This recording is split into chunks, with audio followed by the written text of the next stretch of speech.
people to come forward, I made that statement to those 500 inmates.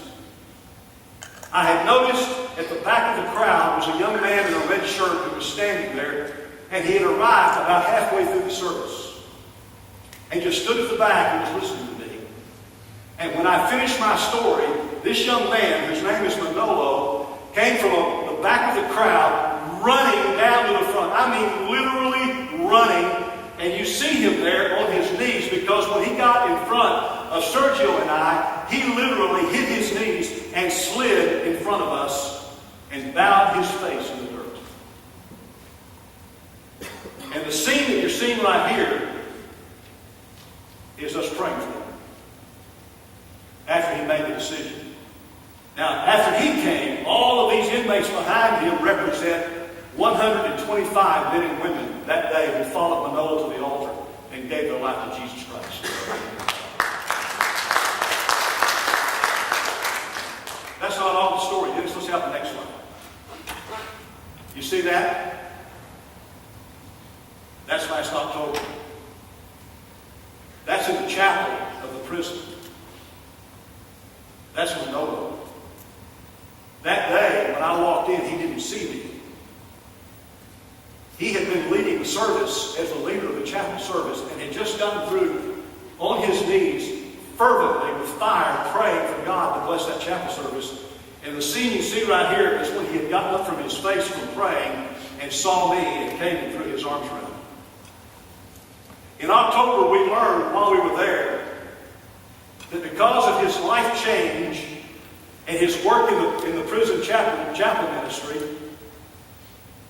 and because Palma Vida Church has taken such an interest in him, he went before the parole board, and the judge told him that if he could present 500 American dollars, which is about 5,000 pesos, which would finish out his fine related to his crime that he was supposed to do 8 years for, that they would let him out of prison.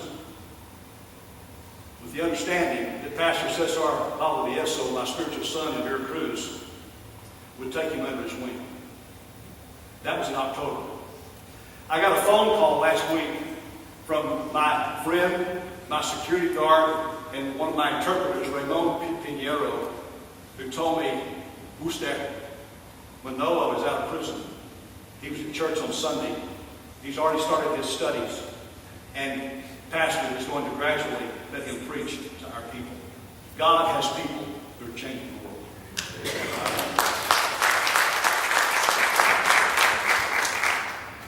Now, I've shown you this, and I've said this for a reason. Behind the scenes of this man coming to Christ, a local church called Pan de Vida in Minatitlán, Veracruz, Mexico, led by Pastor Cesar Valdivieso, who's one of my spiritual sons, has for 5 years been ministering in that prison. If I had time to show you all the slides that I have, I could show you women in their smocks with "Power to Change" in Spanish on there, white, trimmed in red, baseball caps with the same words, red baseball caps, and I could show you them passing out food to all the prisoners. I could show you another slide of people out of that church who make up the medical team, who are doctors and nurses.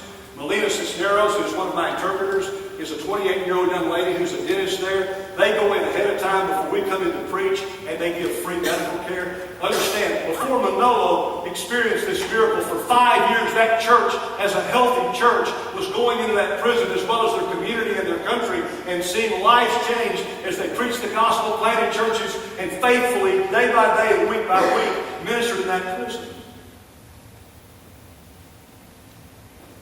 My point is, Manolo came to Christ because of a healthy church. Unhealthy churches don't grow. Unhealthy churches don't reach people.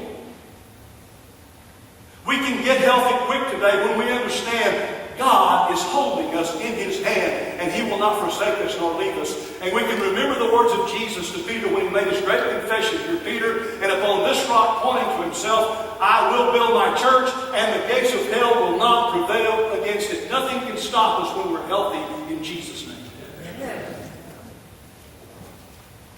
Now, all that to say, for us in Revelation chapter 2. A healthy church that loves God. First thing he says is that a healthy church that wants to love God hates sin but loves the sinner. Now, in order to make this work, we've got to tie points 1 and point 2 together. So if you want to go ahead and fill in your outline, number 1 is a church that hates sin but loves the sinner, and point 2 refuses to compromise the faith. Refuses to compromise the faith. Now, the problem in this church at Ephesus that he's referring to is he is commending this church because they have not tolerated evil people. They've not tolerated sin. Number 2, stay with me, they have not tolerated false teachers. Number 3, they have not tolerated Nicolaitans. Nicolaitans were people, were men, were leaders who had compromised the faith for the sake of unchristian liberties under the guise of what? Grace. Let me tell you 2 things we have to battle with in the church. Stay with me here, because this could be a difficult passage right here, but I think I can clearly help you understand where we're going here. To hate sin but love the sinner and to refuse to compromise the faith, we have got to somehow, watch this, we have got to somehow strike a balance. Strike a balance. A legalist would condemn the noble and he would never come to Christ. He got what he deserved.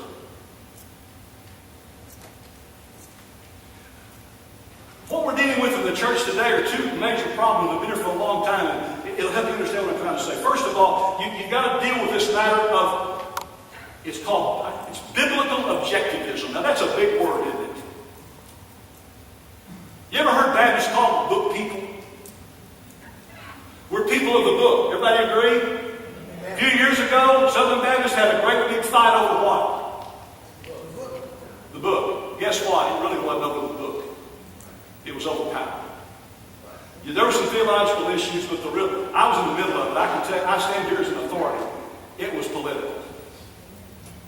And there's a lot of carnage, and there's been a lot of bloodletting, and there's been a lot of hurt, and there's been a lot of pain, and there are some who will never get over it, and there are some who are still victims to this day.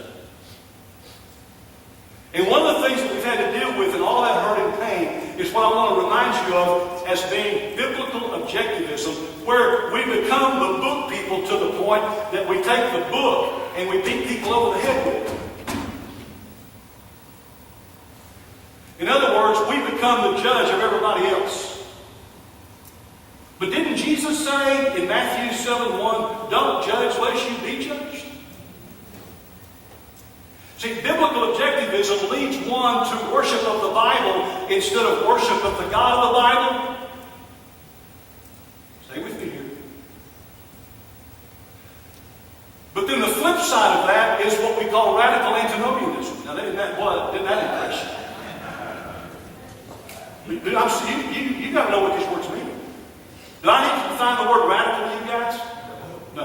How about antinomianism? Okay, stay with me. A-N-T-Y. What does that word mean? Anti. Being anti means to be what? It means to be against. Okay? Nomia is from the Greek word nomos, which means law. Antinomianism is simply to be radically against the law. And that's what the Nicolaitans were. They abused grace for the sake of Christian liberty while they flaunted grace. In other words, I'm free to do whatever I want to do because why? The grace of God is inexhaustible.